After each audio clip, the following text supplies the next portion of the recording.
क्या हाल चाल। मैं आज आपके बीच में पुनः नीरज सिंह 2.0 2.1 तो आप लोग हमारे चैनल को जानते ही होंगे।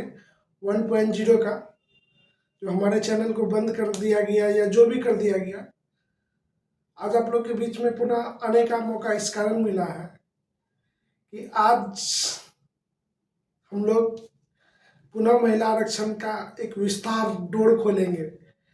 डोर कुछ यूं इस प्रकार है कि टीआरई 3 पे सुमित सागर यानी 145-25 केस नंबर ध्यान में नहीं है मेरा, मतलब सुमित सागर के नाम से एक केस थी टीआरई 3 पे। वो केस का मामला था 36 और ऊर्ध्वाधर आरक्षण, महिलाओं को जो आरक्षण दिया जा रहा है बिहार में, बीपीएससी टीआरई 3 टीआरई 1-2 जो भी हो, टीआरई 3 पे हमारी केस थी। उस केस में आरटीआई और केस के काउंटर में ये जवाब सिद्ध हुआ कि टीआरई 3 में महिला आरक्षण 36 दिया गया एवं जदयू के कई नेता इस चीज पे बोल चुके हैं कि महिलाओं को 36 आरक्षण दिया जा रहा है। आखिर नेता लोग ये 36 ऊर्ध्वाधर की समझ कब से रखने लगे? माना कि एक शिक्षा मंत्री, पूर्व शिक्षा मंत्री विजय है, महिलाओं और दिव्यांग जो है वो हॉरिजॉन्टल रिजर्वेशन में आता है, मतलब 36 आरक्षण। वर्टिकल आरक्षण दूसरा होता है, उसमें सामाजिक वर्ग होता है। ये शारीरिक वर्ग के लोग हैं, महिला या दिव्यांग, ये उसी वर्ग के लोग को आता है। इसलिए वो क्लैरिफिकेशन जा रहा है, जो आप कह रहे हैं उसका निदान भी हो रहा है। अभी अपना प्रस्ताव वापस सरकार के सकारात्मक जवाब का क्या संकल्प? सकारात्मक जवाब कहाँ है? पड़ोस के राज्य में है। सर वो बोल रहे हैं सदन में कि महिलाओं को 36 आरक्षण का प्रावधान है। तो मैं गौरतलब उनकी बातों को ये कहना चाहूँगा, महाशय टीआरई 1-2 में ऊर्ध्वाधर आरक्षण कैसे दिया गया, पहला बात। दूसरा बात, पंचायती राज का नियम 50% महिला आरक्षण वो बीपीएससी आयोग में कैसे कंटिन्यू रह गया?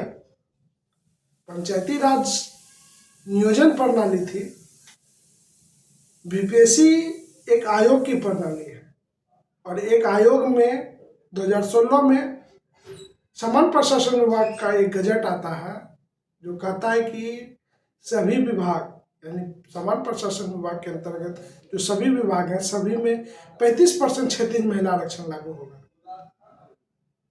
तो फिर ये शिक्षा विभाग जो एग्जाम बीपीएससी ले रही है टीआरई 1-3, फिर उसमें 50% महिला आरक्षण कैसे? यहाँ दो मुद्दा है, एक 36 ऊर्ध्वाधर का और दूसरा मुद्दा 50-35 का।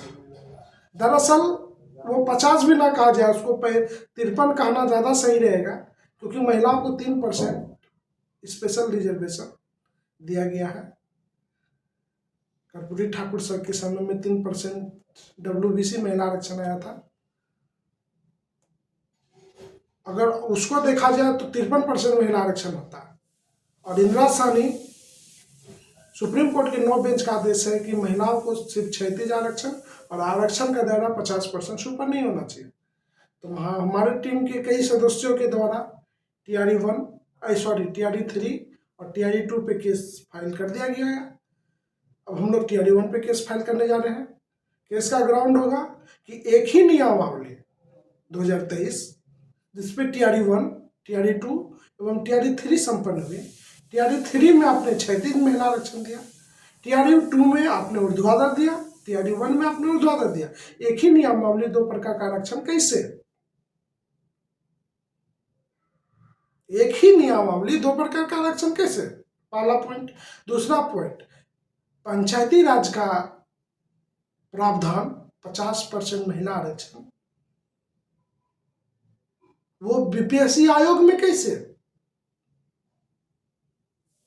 तब तो यही कहना चाहेंगे, मैं भी जदयू पार्टी से जुड़ा हूं, मैं जदयू पार्टी के सभी नेतागण से ये कहना चाहूँगा कि अगर कुछ लोग कह रहे हैं कि ऐसा काम जदयू का है, तो बेहतर होगा कि शिक्षा विभाग का नाम बदल के महिला शिक्षा विभाग ही रख दिया जाए, क्योंकि टीआरई 1 का जब आप आरटीआई देखेंगे भी है 50% तो रिजर्वेशन है और उसके ऊपर आप मेरिट में आ गई होंगी तो आप लोग ज़्यादा है। यहाँ तो मैं देख रहा हूँ, मेरा ख्याल है 75% महिलाएं होंगी, 25% ही पुरुष दिख रहे हैं। तो अब माइनर तो 80% महिलाओं का चयन हुआ है।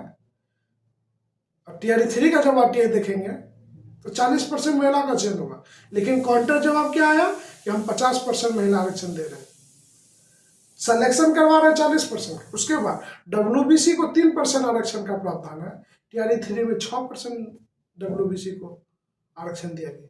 यानी डब्ल्यूबीसी मतलब अत्यंत पिछड़ा वर्ग की जो महिलाओं को स्पेशल रिजर्वेशन, वर्टिकल रिजर्वेशन है, सिर्फ वही वर्टिकल है, बाकी सारे क्षैतिज है। उसके बाद काउंटर में ये जवाब आया कि 2006 में पंचायती राज का नियम था और 2006 की नियुक्ति प्रणाली में भी, नियोजन प्रणाली में भी महिलाओं को 50% देने की बात थी।